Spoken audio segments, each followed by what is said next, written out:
Work should be fun. You should love what you do. As a leader, your job is to have a successful team. It is not so much about you. Your success comes from your team's success. I've had 4 miscarriages. Grief it's something you learn to live with. It's something I'm still learning to live with. There needs to be a shift in our culture where we really have a zero tolerance approach to maternity discrimination.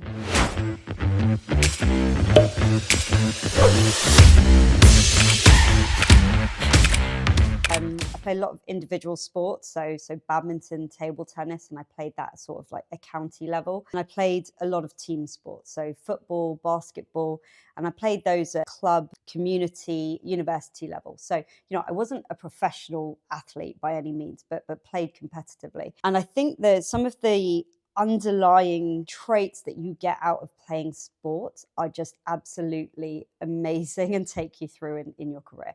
For me, self-discipline was huge. So even as a kid, I really wanted to learn to control the ball better in football. And I remember watching Karate Kid, the original Karate Kid, where he's teaching this girl on the beach how to do kick-ups on his knee. And I was like, oh my God, I can do this. And I went outside and I did not stop practicing. The biggest thing I think I have got from playing sports is resilience.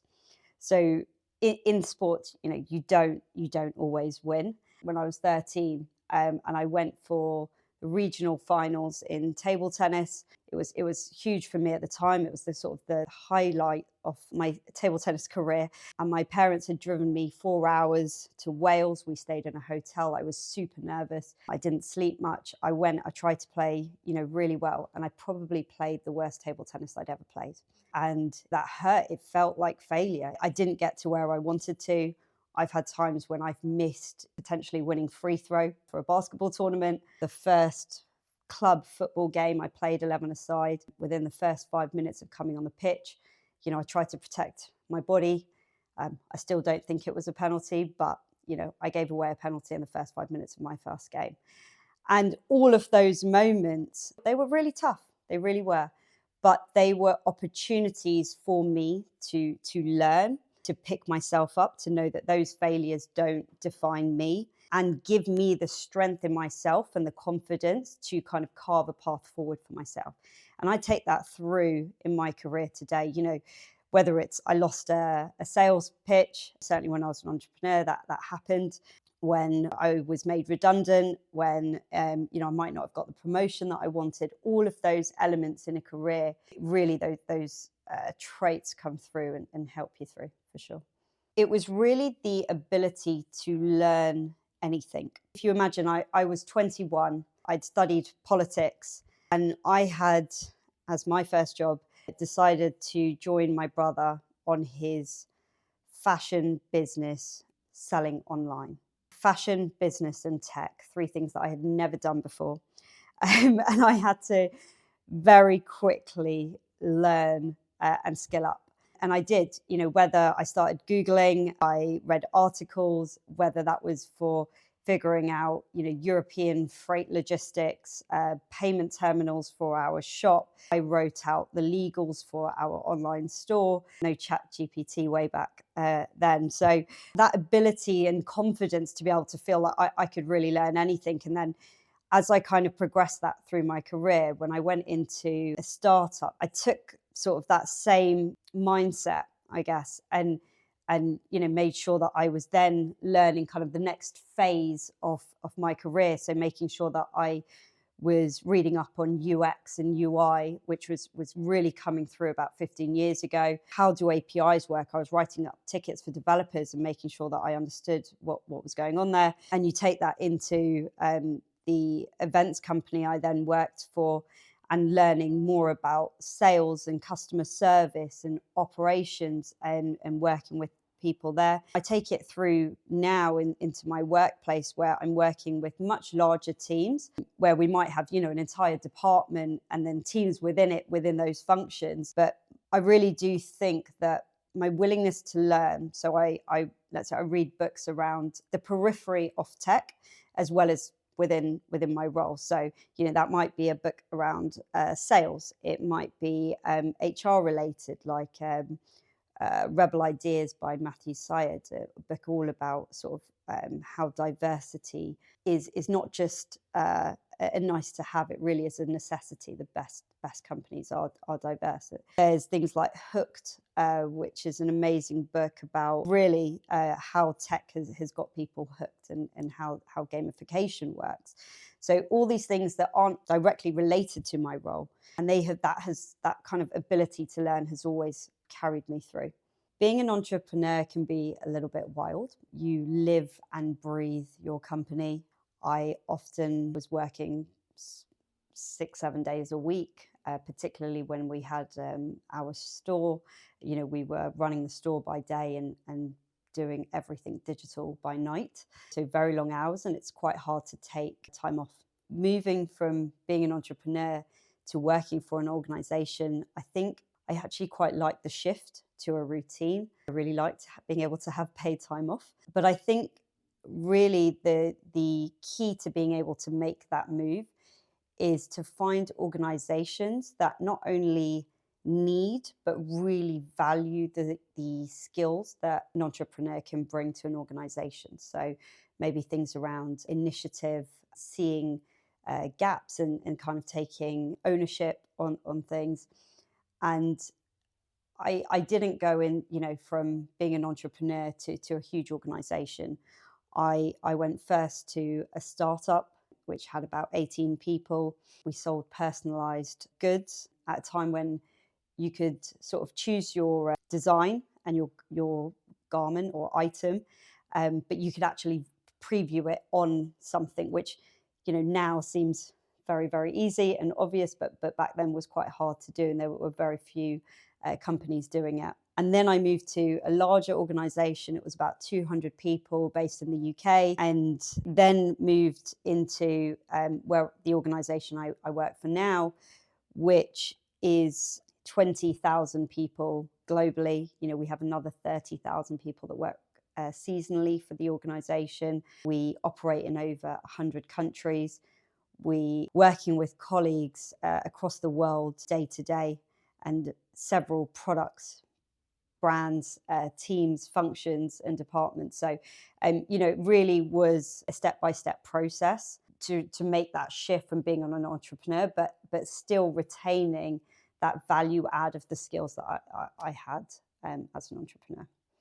Honestly, it came initially out of sheer necessity. When we say I had no formal tech background, I couldn't even fix my own Wi-Fi when I was at university. So we were operating our business, my brother and I, and he often took on the tech role, not really because he had any tech background either, but more that he probably seemed more confident at it than I did when we were younger. And, one day he's a fashion designer, and one day he was head down sorting out patterns and garments for our manufacturers, and we needed a new website. And he was too busy, and he said to me, Nikki, I think you've got to do this. And I said, yeah, I agree, I'll do it.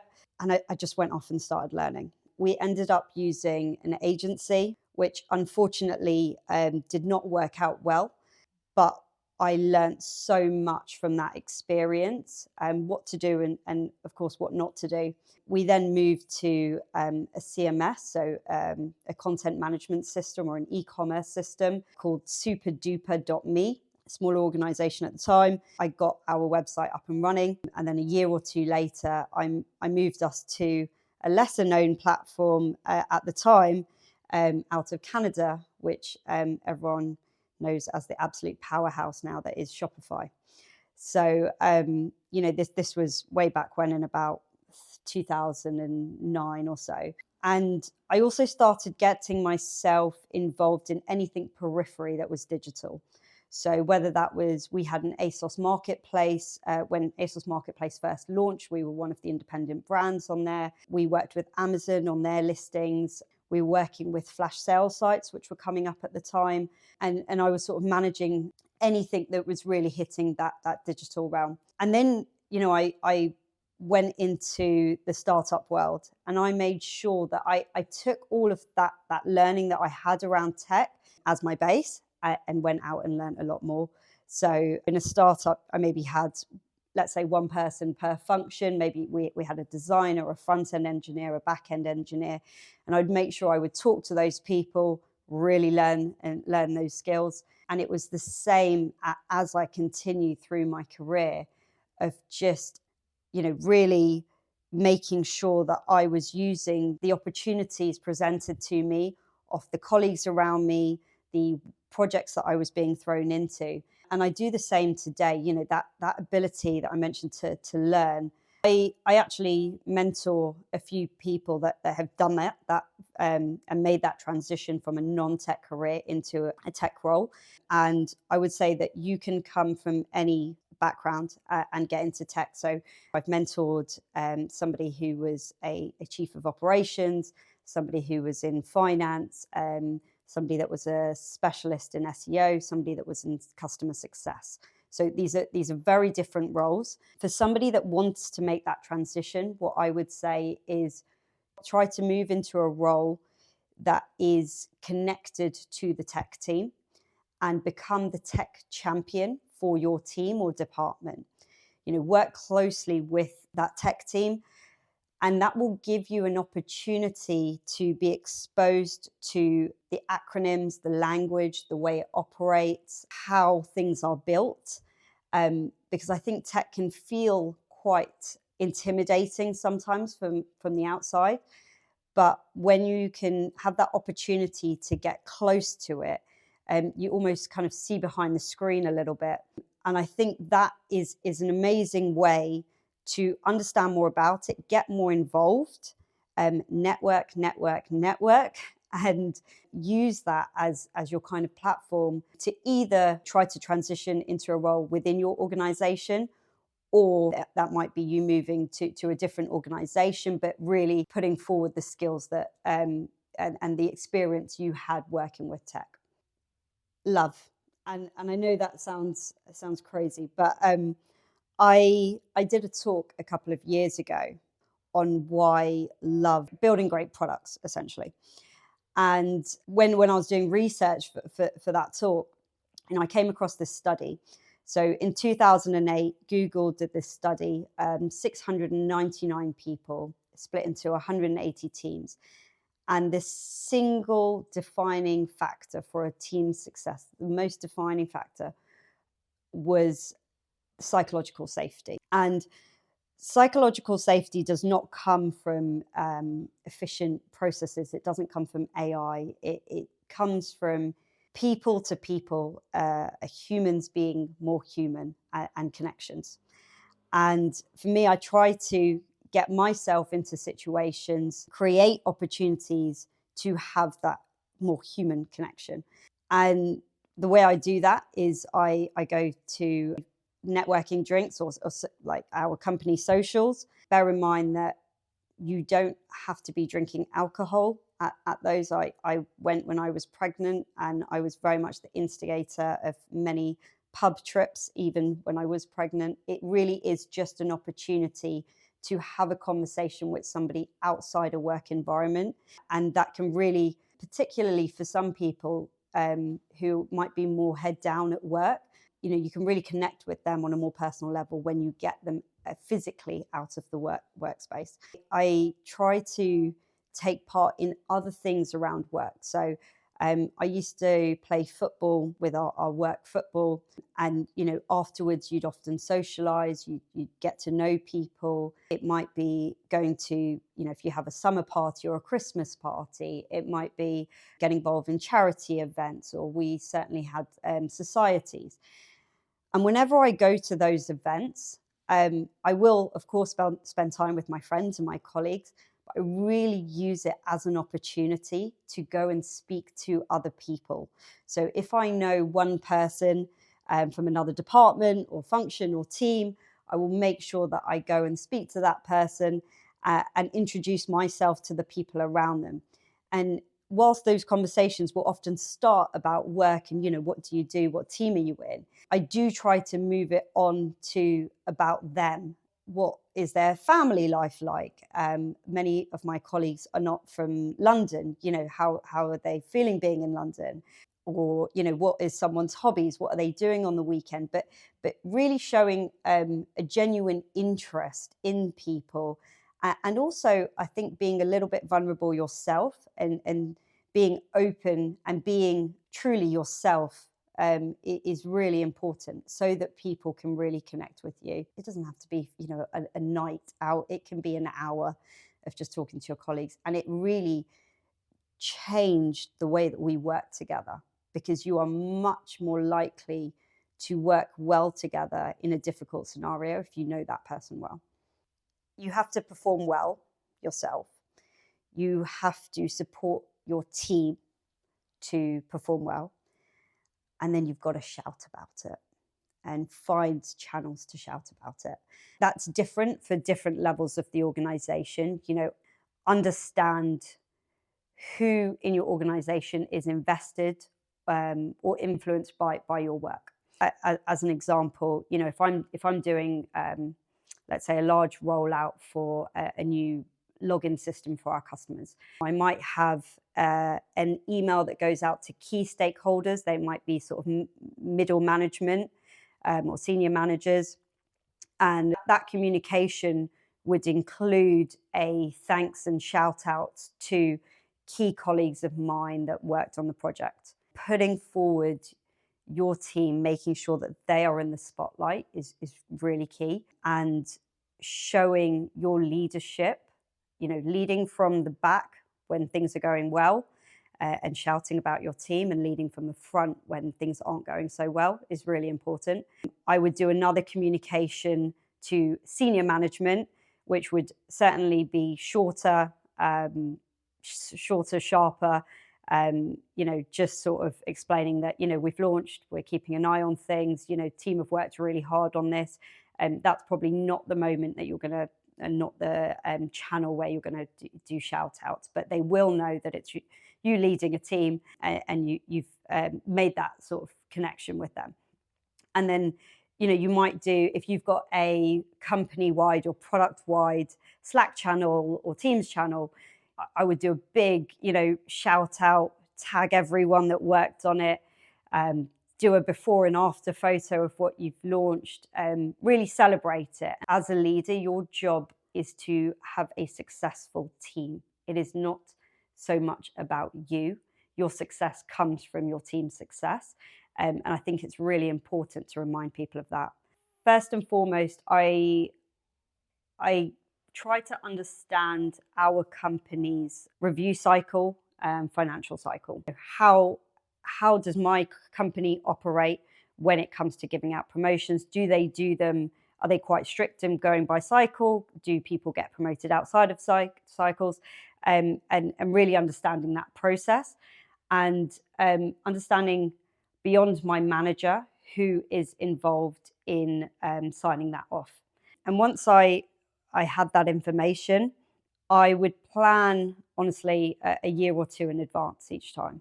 Going for a promotion requires a real push and energy. And I think you have to be ready to put in the work, and to also figure out if the promotion is what you want. A lot of the time, whilst the title is lovely, a new title is always great, but it usually comes with, as well as often a pay rise, more responsibility, more accountability, and usually more hours as a result. Do you have the time and energy to put in to get there?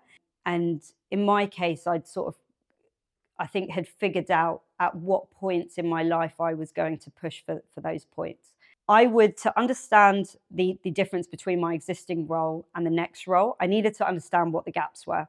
So I would look at job descriptions for the level up, and understand, okay, what is it that these roles kind of expect? What's the difference here? And initially I would just start working towards those myself, whether that's skilling up or trying to get more involved, taking more initiative, maybe more responsibility on communications, essentially doing things without being asked to do them. And then probably at least 9 to 12 months out, when I thought, okay, I think I'm on the right track, I'd be making sure I have a conversation with my manager. I think promotional conversations should never come up at the point of review. They should never be a surprise to a manager.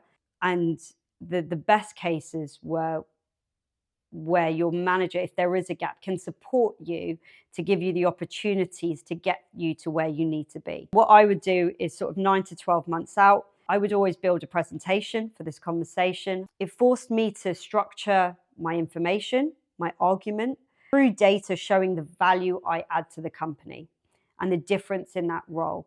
I think lots of people feel like they want a promotion and they might deserve it, but that is not what the decision in a business is going to be made on. It is going to be made on your value add. So if you can almost pull the emotion out of it by putting it into a presentation, it becomes more of a business decision, and less about whether somebody likes you or not. I think when you put it down on paper, you yourself will see the value add. And then it almost gives you the confidence to go into the room and present yourself well. I've had 4 miscarriages, and each of them was a very different experience. I think like no 2 births are the same. I think actually no 2 miscarriages are the same either. And whilst every single one of them was heartbreaking, I think it actually got harder as I went along. And it got harder to kind of cope with the loss, and to accept the loss. And how it affected me, I think, interestingly, it was different based on the circumstances that I was in at the time. So my first one was pre-COVID, and actually happened during the Christmas period. What made a difficult situation better was that I had time at home with my husband because of the Christmas period. I had a little bit of additional time to really come to terms with it. My second 2 happened during COVID, which presented its own challenges. I found out about those miscarriages when I was alone with a medical professional, and I had to go through my medical procedures alone as well. However, because I was working from home, I had this sort of sanctuary when I came out of those procedures. And for the immediate weeks afterwards, I had a bit of a break, but then when I went back to work, I was working from home. And what that meant was in between meetings where, I'd get these sort of overwhelming feelings of grief, that grief doesn't kind of come and you deal with it and it goes. It keeps on coming back. And I would take those times in between meetings to go have a cry. I would go and I'd message my husband. We'd come out of the rooms where we work and we'd have a hug, and and then I'd sort of, okay, I'm okay. I'll go back to work. I had times where I would be in a meeting and I'd sort of get this overwhelming feeling, and I'd switch off my video, turn off my mic, and just said to my colleagues, I'll be back in 2 minutes. And I think being at home really, really helped at that time. And I guess in sort of contrast, my last one was as we just returned back after COVID. And it seems a little bit wild thinking about it now, but the circumstances around that miscarriage were quite difficult. And I had counselling. So every Tuesday lunchtime, I'd be in the office and I'd go to this little meeting room and I'd sort of cry my eyes out for an hour in this session. I'd sort of pull myself together. I didn't wear mascara on those days, and get myself together and go back to work. And in some ways, work was actually nice at times. It was something that took my mind off it, at a time where I was sort of losing trust in my body. Work was something I felt like I had control over. It was hard to not be able to share what I was going through, which is what I think many women experience, and why I'm so keen, and why I've believe it is a privilege to be able to share my story, after the fact, after I've been able to have the family that I want, and why I think it's so important for people to talk about it. The resilience that we've talked about really did help me. And it is much easier to come to terms with that loss because I was able to have the family that I wanted. I have two beautiful children now, they're 6 and 3. And but I would say this, I didn't feel any real pressure to move on. Most of my colleagues didn't know and didn't know what I was going through. And I don't think you ever do move on. Grief it's something you learn to live with. It's something I'm still learning to live with. And I don't think it will be ever something that myself or many other women will ever really move on from. For me personally, I think it was maybe better to be able to have sort of a place where I could. It almost wasn't the reality. I think I would have probably broken down a lot more in the workplace if more people knew about it. I think actually people not knowing helped me to be able to just get on with my job, which is sometimes what I needed. If I'm really honest, and I think what a lot of women go through, I did not feel comfortable sharing that information wider than my manager knew, and nobody else. I didn't want it to impact my career longer term and for me to miss out on opportunities, because whilst I have a great workplace, I think there is a I think there is still a stigma attached to women who might go on to become pregnant. And I think that is our unfortunate reality today. I experienced pregnancy loss in two different workplaces. And I'd say that neither company had a formal policy in place. I was really lucky. Both of my managers were incredibly supportive. They empathized. They checked in on me when I went back to work. They gave me the time off that I needed. And I was very fortunate. And I think actually because of their support, I was able to return to work quicker than I otherwise would have, because I felt supported in my return. The thing about formal policy is that it ensures that everybody has that same equal and fair treatment, regardless of who their manager is. Most people don't know about how hard fertility treatment, pregnancy loss, being pregnant, returning to work after maternity leave. Most people don't know about those topics because they haven't yet experienced them themselves or don't know people close to them that have experienced them. And so I really think it's important for managers to have training. The policy is coming. So there was an amazing announcement a week ago where the government is going to write into employment law that companies need to give bereavement leave for miscarriage pre-24 weeks. And I think the policy is incredible. I'm a member of Pregnant Then Screwed. It's an amazing organization that really champions parenthood and supporting mums and dads. Unfortunately, though, I do think that policy is not enough. 74,000 women a year are let go from their jobs for daring to be pregnant or go on maternity leave.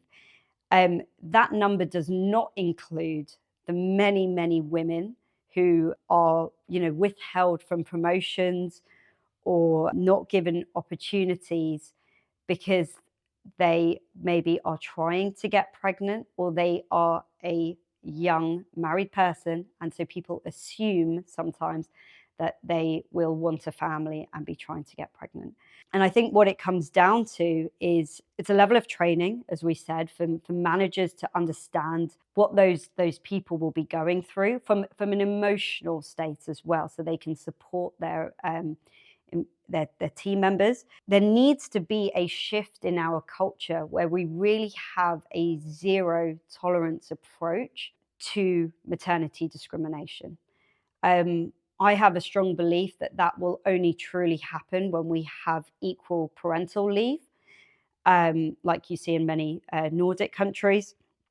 Um, and I would say that for any company that is looking at that new policy and wants to maybe be a pioneer of taking almost an additional step forward, I'd say if you can extend that policy to both partners, whether that person in your organization is the birthing parent or not, giving support to that couple and what they are going through will make a world of difference for them.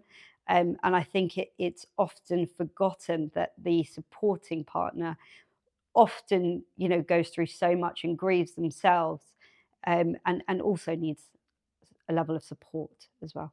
Growing up, my parents and I used to talk a lot, and we still do today, about life, about love, life, our careers, our beliefs. And I remember my dad saying to me once, I vividly remember we were in the car and he was dropping me to badminton practice. We were talking about the phrase work hard, play hard. And he really, really believed it. And I do too. I think the desire to work hard, to understand that work should be fun. You should love what you do. I really believe that life is too short to not love Mondays, but you can't only work.